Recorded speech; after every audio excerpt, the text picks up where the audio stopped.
the evidence that children are capable of fairly advanced moral reasoning, even very young, is quite overwhelming, Right. increasingly Okay. overwhelming. And so I think you have to be taught a particularly pernicious ideology to buy this sort of nonsense. Because the fundamental assumption is the whole system is corrupt. It's based entirely on unearned power. And the way that unearned power is distributed is by race and gender. It's like, the thing is, maybe that's about 5 to 10% true, in that it is, I suspect, easier for men, all things considered, to obtain positions of power because they don't have to bear the same burden for child production that women do.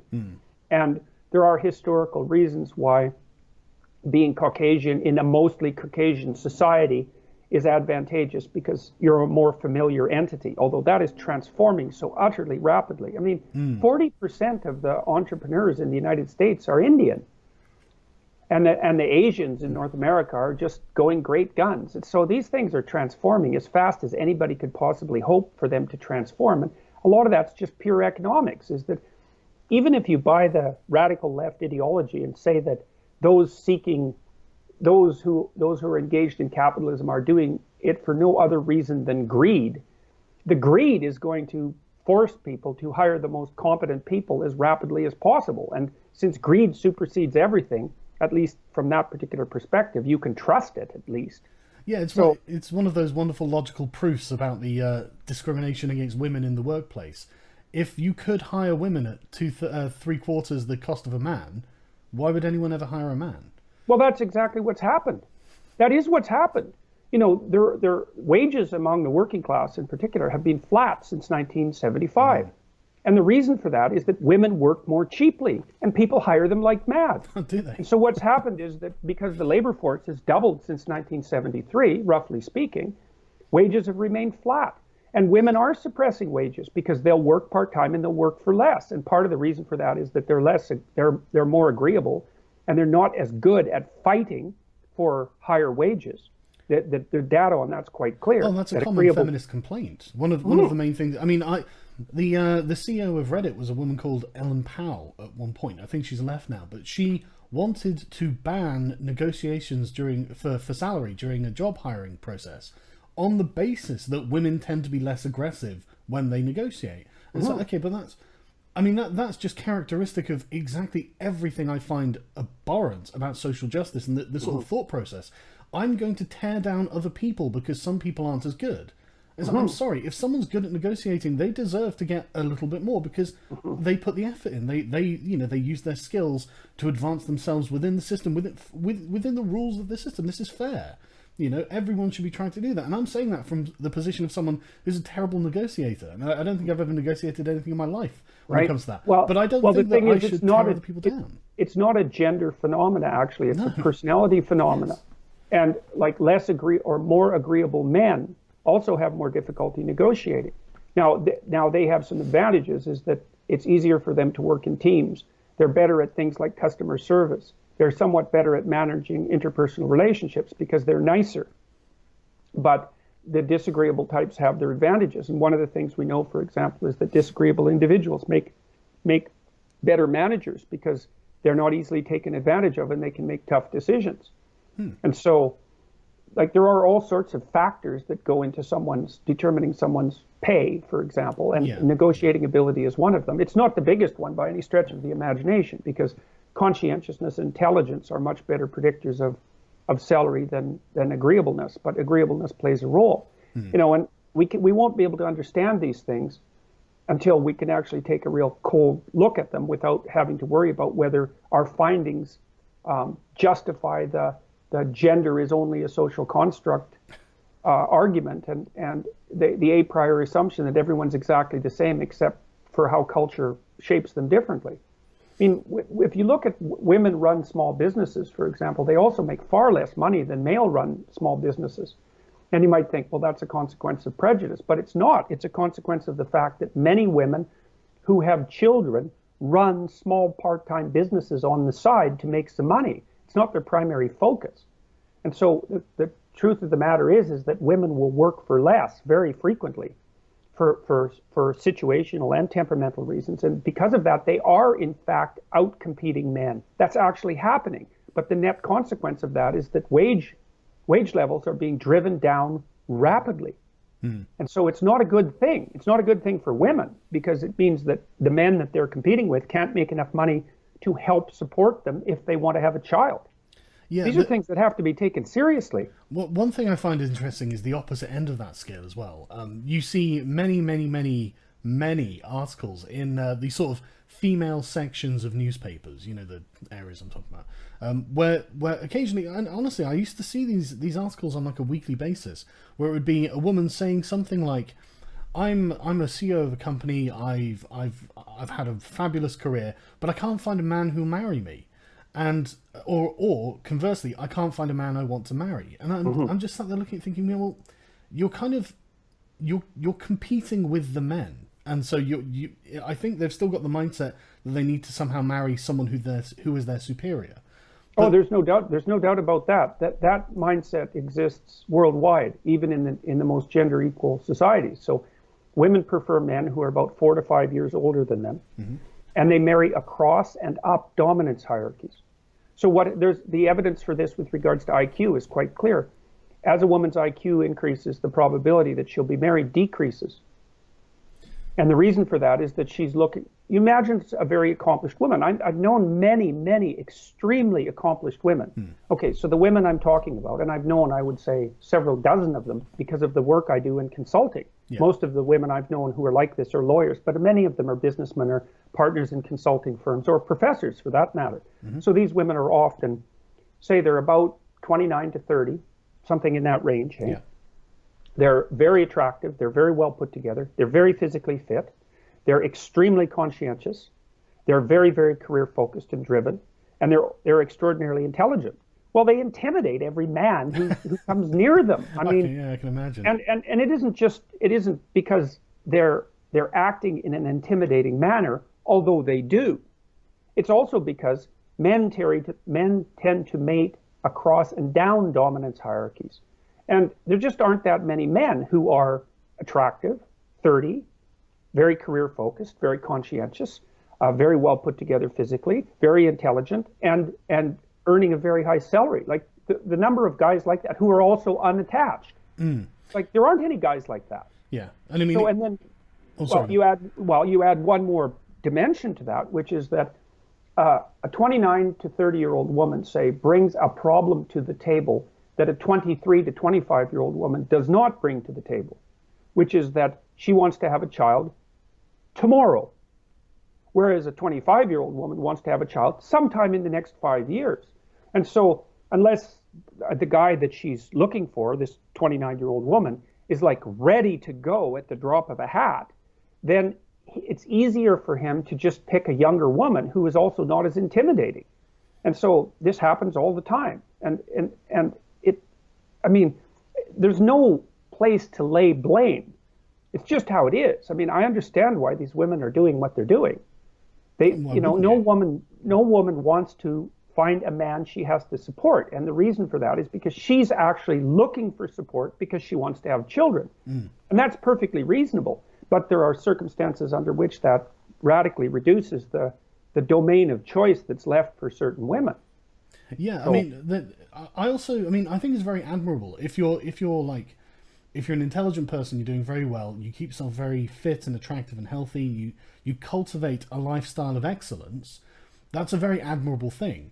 But it's also, and like you say, I mean, I can understand from a man's perspective why it would be an intimidating thing. Because you think, well, if they hold themselves to such high standards, they're obviously going to hold me to such high standards as well. Because why would you allow your partner to, well, be a slob?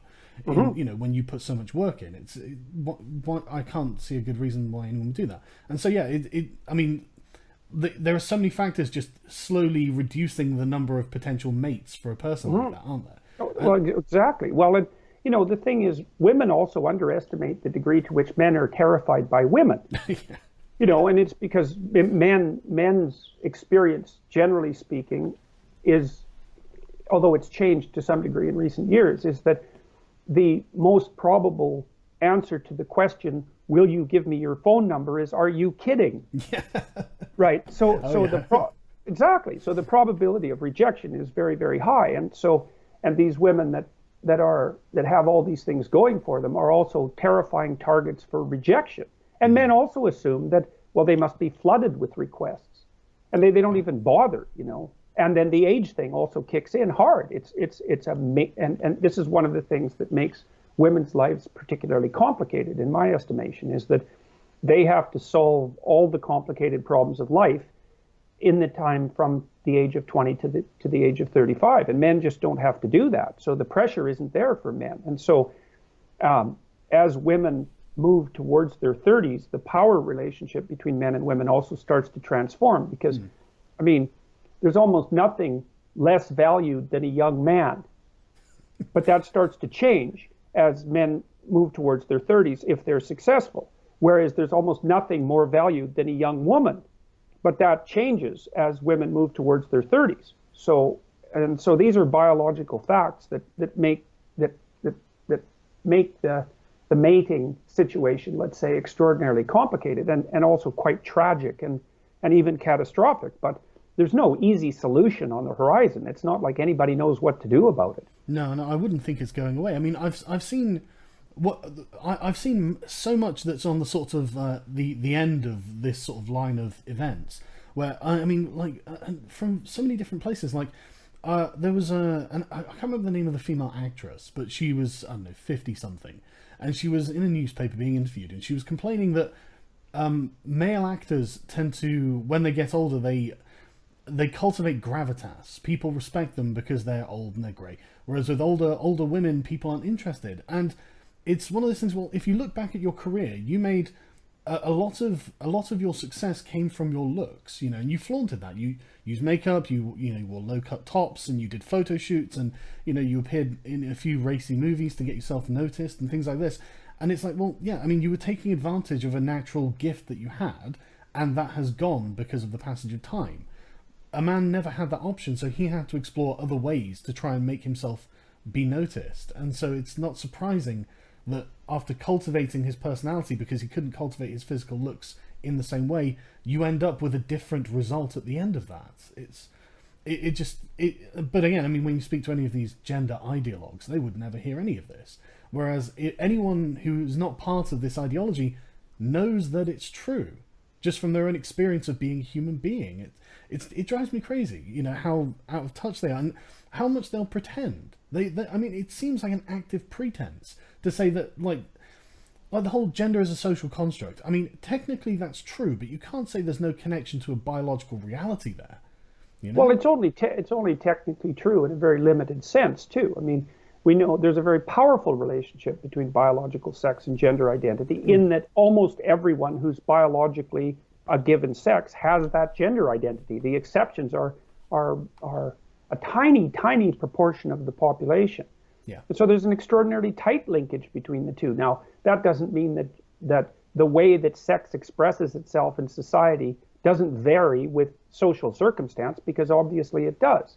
But there are underlying biological realities that and thank God they're there, because they give us touchstones and structure that people deny at their peril. And so the thing about movies, for example, is that movies, there's only really two types of movie. There's romance and adventure. And romance is a young person's game. You know, I mean, you can get a movie now and then that's about two old codgers falling in love, and that can be cute and it can be touching. And movies like that actually are made quite frequently. Yeah. But fundamentally, romance is a young person's game. And the reason for that is obviously it's the precursor to having children. Now, that's the other thing that seems to be missing from the conversation so often on the left. It's like, the purpose of romance isn't lifetime happiness. First of all, that's insane, because you're just not going to find a person that's going to make you happy. That isn't what the person is for to begin with. But second, the purpose of romance is set up the precondition for having children and doing it properly. And so, and that's another reason why it's associated with youth. And if our culture is so self-centered that we actually believe that the purpose of romantic relationships is to make the two people who are in the relationship fulfilled and happy, that's completely crazy. No one in their right mind ever thinks that. I mean, the reason that you have a relationship with someone over the long term, it's complicated, but part of it is in sickness and in health. Part of it is that life is punctuated by tragic circumstances of monstrous magnitude, and you're just more robust and resilient if there are two of you manning the oars rather than one. So that's a huge part of it. And of course, because our culture is also so youth obsessed, we never think about the last half of our life. A huge part of the utility in having a partner is companionship, and also the maintenance of sanity. I mean, you need someone around so that every time you manifest one of your uncontrollable weaknesses, they slap you on the side of the head and tell you to behave. And you do that for each other in a relationship where communication actually occurs. And because of that, the two of you are much less likely to walk into a pit. And you stabilize your household so that you can produce children that won't drive you crazy, that won't drive other people crazy, and that have a half decent chance of growing up to have fulfilling lives. And we're so immature in our response to intimate relationships that it's just a never-ending cause of absolute amazement for me. It's like we're stuck in the daydream of a naive 13-year-old girl. It's something like that. That's a great line. Interestingly, I recently the BBC did an interview with an old feminist who was one of the original radicals during the 60s and 70s, and she was just saying flat out she regretted being a feminist because she didn't have a family. She wasn't married. She didn't have children, and feminism was for young women. It wasn't for old women. And I was thinking, well, that's a real tragedy. That's for sure. Like, one of the things I want to do a video directed towards young women, because I'd like to tell them what lies they're being taught and are going to be taught. And there's a couple of lies. And the first lie is you're going to have a career. Okay, no, a tiny fraction of people have careers, maybe 2%. Okay, most people have jobs. Yeah. And the definition of a job is an activity that you get paid for because you wouldn't do it voluntarily. Mm-hmm. Okay, so first of all, you're not going to have a career, you're going to have a job. Second, most jobs aren't very desirable. They're not very meaningful. They're not the center place for your life. And even if you have a career, like, for example, if you go into law, you're going to find that it's very, very demanding and very, very difficult and very, very stressful and very, very competitive. And you're not going to find the fulfillment of your desire, for example, for intimate, close interpersonal relationships in a competitive domain like law. No. It's just not going to happen. And if you go and be a doctor, then you're going to be looking at 60-hour weeks. And so careers are exceptionally demanding. You're never done. You're always working. And jobs are people pay you to do jobs because the jobs are difficult and unpleasant and require responsibility and difficult decisions. Okay, so that's the first lie. The second lie is that career or job is actually the fundamental purpose of life. Mm-hmm. And that's not true. The most important thing in life is your family, your relationship, and your children. And you might not know that when you're 19, because what the hell do you know when you're 19? You don't know anything. 7 years ago, you were 12. You don't know anything. Yeah.